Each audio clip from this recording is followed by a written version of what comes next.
Today we're going to discuss the topic of the Oedipus complex, but we're going to do an account of how the Oedipus complex is revised, rethought, reconceptualized within Lacanian theory. Hence the title, Rewriting the Oedipus complex.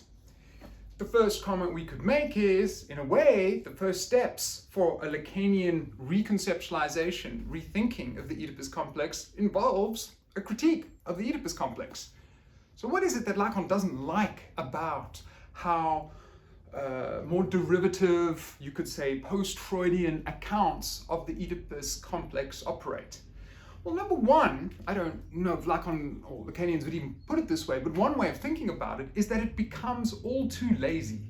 It becomes a set of explanations which are easily imposed on someone's developmental narrative in a way that's not textured, that's not thinking, that's not critical. That would be my first main suggestion.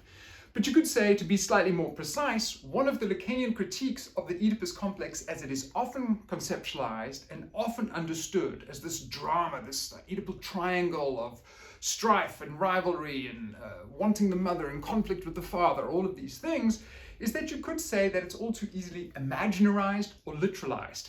Or, as I put it up here, one element in the critique of the Oedipus complex, as it's often in a more derivative or stylized way deployed, is that it's too easily reduced to a cast of imaginary characters. It's too easily reduced to a kind of neurotic fantasy for one, or an imaginary scene, a drama, a cast of imaginary characters and relationships. You could also make the argument that some of this language, the notorious notion of penis envy, castration anxiety, these things become overly literalized. And as one starts to speak about the scenario of the Oedipus complex, it all too easily seems to gravitate to actual fathers, actual mothers, actual castration threats, all of these ideas. Now, this is not to say that some of those elements may not be actualized in everyday experiential reality, but what Lacan is aiming at is to try to create a formalization, a more structural account. And you'll see that I put that here as well. What Lacanian revisiting of the Oedipus complex results in is a more formalized treatment. He gives us a more abstract account, but what you could call a more structural account. It's structural in as much as it's going to say, don't get too hung up on the particular empirical details that may happen. What is more important is to try to get a sense of what are the structural factors underlying multiple different potential empirical instantiations. And as we start to develop this account, hopefully we'll see how that works. Now let's just add a caveat right from the word go. I would argue that even within Freud, when he uses things like, when he speaks of the phallus, when he talks about castration, my own sense is if one reads Freud intelligently and with an open mind and with a way to try to get a sense of how it could be extrapolated or thought as a kind of general model, that there is that breadth of a symbolic breadth of application within Freud. I don't always think that when Freud is talking about phallus, he means penis, for example. So I think that there's already a possibility within Freud, presumably Lacan thinks so as well, and it's kind of irking when it becomes so too quickly literalized.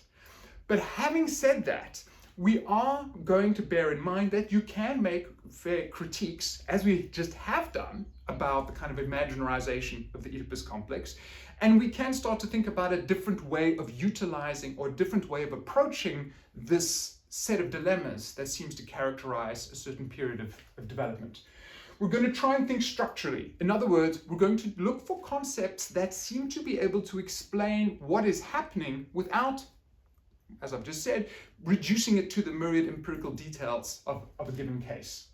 Now, the double move that I've referred to here is, you could say that Lacanians are wary of a simplistic reduction or literalization of the Oedipus complex.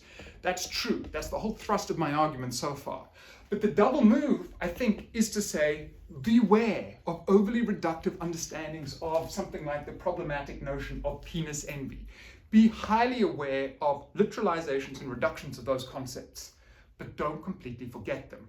Why do I say this? I say this because even reading Lacan, you get to seminar 17. That's 17 years of seminars Lacan seems to almost completely do away with some of the standard characterizing features of the Oedipus complex. And he seems to be talking much more about master signifiers, processes of identification in terms of signifiers, so on and so forth, that the old Freudian language of the Oedipus complex doesn't seem to be there anymore. You're reading this and you think, wow, that's a higher level of abstraction. He's conceptualizing it in much more structural linguistic terms now. Quite an achievement. And then every now and again, you'll have a little moment when he'll talk about the phallus in a way that doesn't seem to be only as a signifier. So what's the double move? The double move is to remain critical of overly stylized, overly literalized, overly reductive accounts of the Oedipus complex, to keep that to one side, but don't neglect it altogether, even as one is trying to adapt to more structural structural thinking and structural conceptualization. Why do I say that? I say that because you may be surprised that even though you're thinking in more structural terms, every now and again, there's a clinical moment where one is left thinking, hey, the unconscious doesn't mind being a little bit reductive. Hey, the unconscious doesn't mind being a little bit stylized or whatever. Okay, so that's our introduction. We're going to be a little bit wary of approaching the Oedipus complex in an overly simplifying, literalizing, reductive way. We're going to try and do something more structural. And in my little scribbles and diagrams, which we will move to, you'll see that that's precisely where Lacan wants to go. The idea here is, and this is defining, I think, of Lacanian psychoanalysis generally, you need the right concepts. You can't just import psychological concepts. You need the right concepts to do the most precise conceptualization of the reality that seems definitive and characteristic of the clinical domain. You need the right concepts. You need the right, as it were, structural accounts. And a structural account, once again, is one that tries to isolate the underlying components which would be able to explain something or give an account of the myriad small little empirical details, but without being reduced to those empirical details. So one very brief further critical comment before we move on. I'm going to be relying in this series of lectures on the Oedipus complex on Darren Leader's book, What is Madness? He's got a very instructive chapter, I think it's the second chapter, it's just called The Basics. We'll make some reference to that. And what he has done, it's a kind of conscious stylistic choice, he wants to use the Oedipal narrative as a way of thinking about structure. And he wants to use the Oedipal narrative as a way of trying to approach the name of the father and give it an accessible point of understanding. That, I think, is a very good move because many of us, even we may be critical of it, have a basic sense of what the Oedipus complex is. But the one risk that we end up taking if we go this route, which, to reiterate, I think is a very good, elegant way of introducing a whole series of Lacanian concepts, is we might get stuck in thinking that Lacan is a developmental theorist, that what we're doing here is recreating a developmental account. Now, at some level, presumably, we still are doing that, even though we want to use structural components to try and illustrate and get an understanding of what's going on within the Oedipus complex. But just to make the obvious point, as Lacan's work progresses, he becomes kind of very antagonistic towards developmental psychology and developmentalist types of explanation. You could say that that's a very crucial part of psychology, and that for many of us in everyday psychological thinking, the notion of developmental sequences, developmental critical challenges, developmental stages is par for the course. If we halfway think, or as it were, believe or subscribe to psychology, we already have started to subscribe to a sense of developmental psychology itself. Lacan is increasingly antagonistic towards that way of thinking.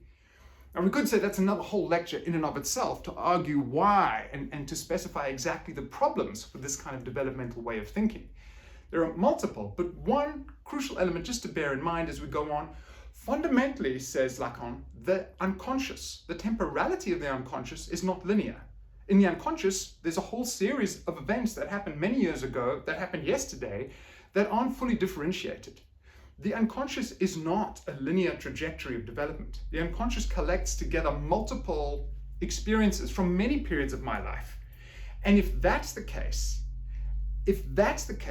then it doesn't make an awful lot of sense if we have a theory of psychoanalysis, which in many ways, as you could almost say, a theory of the unconscious, then it doesn't make a whole lot of sense to try to abide by developmental sequences. Furthermore, there's a kind of progressive sense in developmental theories that one proceeds from one stage to another, and one is kind of, particularly in the work, say, of Erik Erikson, where you have a series of conflicts, crises, dramas, and there's a kind of sense that we've resolved one and we moved on to another and on to another. You could say actually that that's very anti-Freudian, and presumably Lacan is implying as much, because do we ever fundamentally progressively move beyond one stage to another? Maybe in the most basic elements of cognitive development we do, but in terms of the unconscious, the drives, you could say no, not really. So let's just bear that in mind, that what we're doing now is going to do a kind of structural account of key features within the Oedipus complex, but in the strict terms of Lacanian theory, we wouldn't want to reduce this to a developmental theory, and we certainly wouldn't want to think about Lacanian theory only in terms of a kind of developmental narrative. Now, one way of thinking the challenge of the Oedipus complex and thinking it in more Lacanian terms is, rather than locate it as a drama between me and daddy and mommy, is to think about how there's a more kind of structural challenge here. Challenge, and of course, in these moments, it's almost always the case that Lacan is going to say, let's think about the three registers that I've introduced, symbolic, real, and imaginary.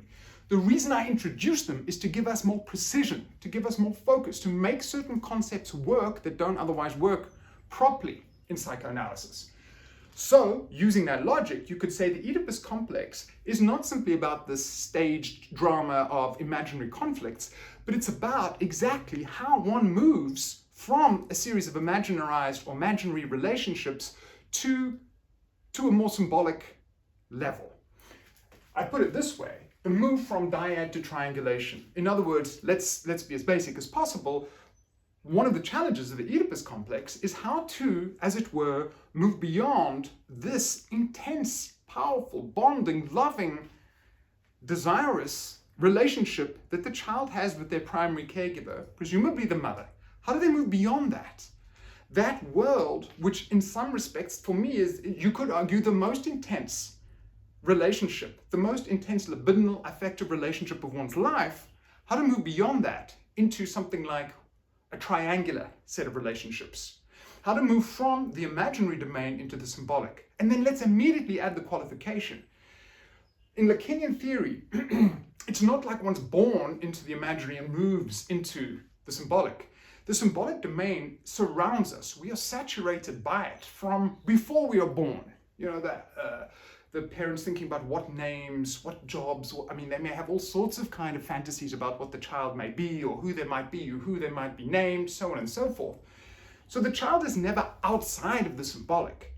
So it's a little bit schematic and simplifying to say how we move through the imaginary domain into the symbolic. You're always already in the symbolic.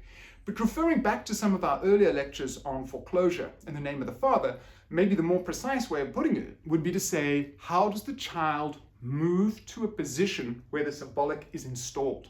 In other words, one of the key explanatory agendas here is to think about how this rewriting of the Oedipus complex will help us to understand the name of the father. And that's where we're headed. So here's the question with which to draw our initial introductory comments to a conclusion. I've called it the father exaggeration effect. The father exaggeration effect, I'll give you an example. The father exaggeration effect is that often within the lives of kids, and I'm going to particularize it for a moment. I'm going to give an example from my life and an example that happened with my son a few days ago. Often in the developmental life, here we go, using the terms, often in the upbringing, whatever, of kids, there's a moment when the dad seems to be invested with more of an aura, with more of a heroic status than they could ever really realistically hope to claim. Here's my little example.